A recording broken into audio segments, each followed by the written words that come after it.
Hi,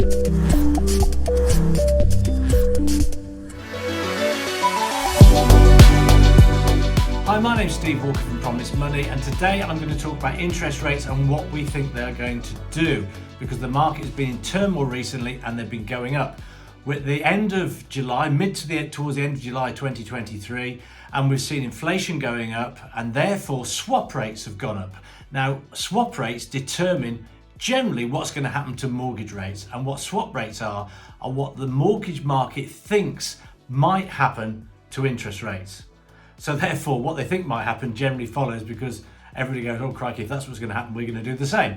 So I just want to take you to a graph of swap rates to help illustrate what has been happening over the last year, really, but specifically what's happened in the last few days and week or so, and give you a bit of a flavour of where interest rates are going. It's important. If you think you're borrowing, this is the sort of thing that you can look at yourself. So let's. I'm just going to quickly bring up a graph, or a graph, so you can have a look at it, and I'll talk you through it.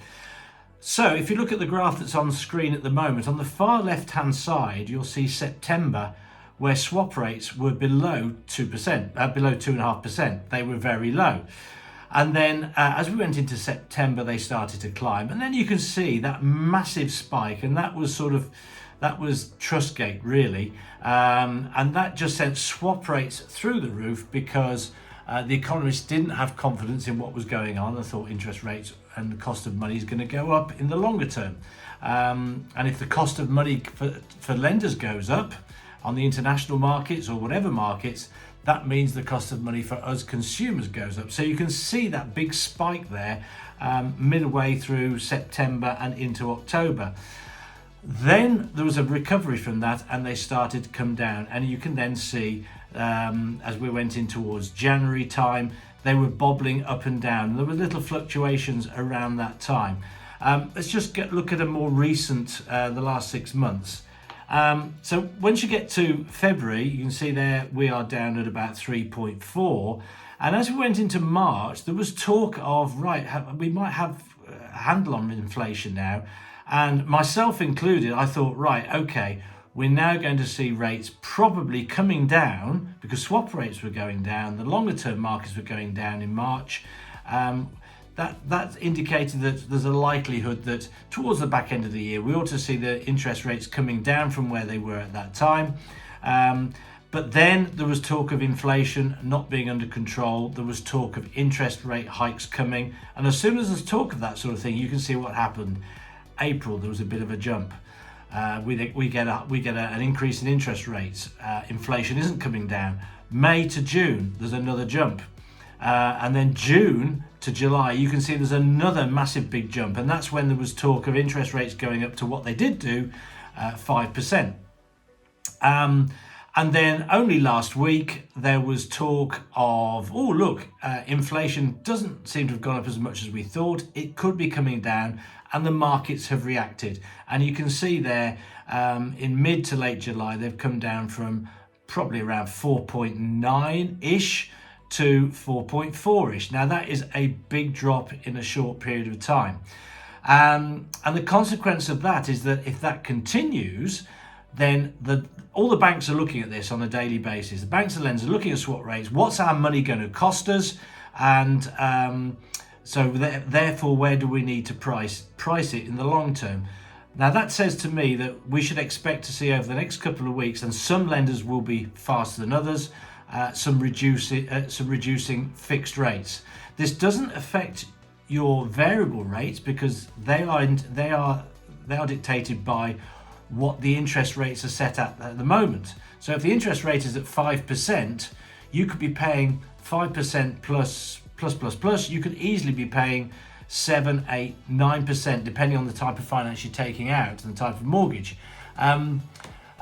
But fixed rates are based on swap rates, so you can get much better fixed rates now, generally speaking, than you can get variable rates, because they're looking at the market and saying, well, even though we've got this blip, we think the rates are going to come down. So if we fix a rate now, the chances are it'll come down later, so we make our money back later on. That's how the lenders are thinking.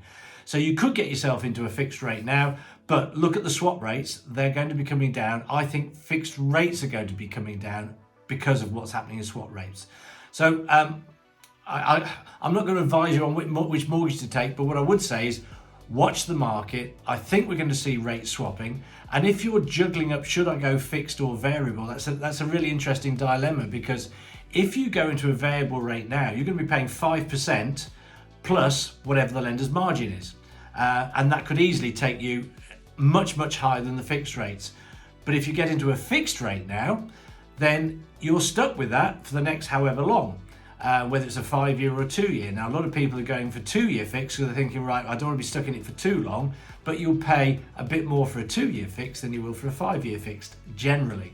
So, by getting into a fixed rate now, you have got some security.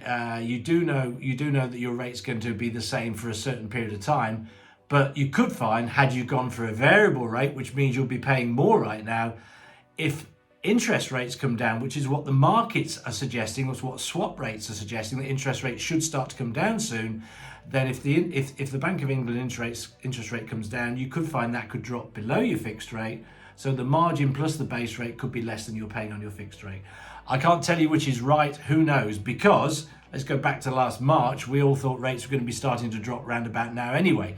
So the good news is swap rates are on the way back down. It looks like there are some positive signs with regards to inflation. That means we might not get any more rate rises, hopefully, and the markets seem to think that that is the case. So that's it. That's swap rates. That's where we are right now with interest rates. The thing to do is talk to an advisor when the time comes and make sure that you are mortgage ready if that's what you're looking to do. And if you want to know what mortgage ready means, there's another video on our channel which tells you what mortgage ready means, how to get yourself ready and tick all the boxes so that you get the best possible mortgages you can, because it's about your circumstances, about being prepared. Anyway, I hope you found that interesting and useful. I think it's great news for the market, it's great news for consumers, and hopefully we'll start to see rates coming down soon, fingers crossed. But I have said this before, but let's hope this time I'm absolutely right.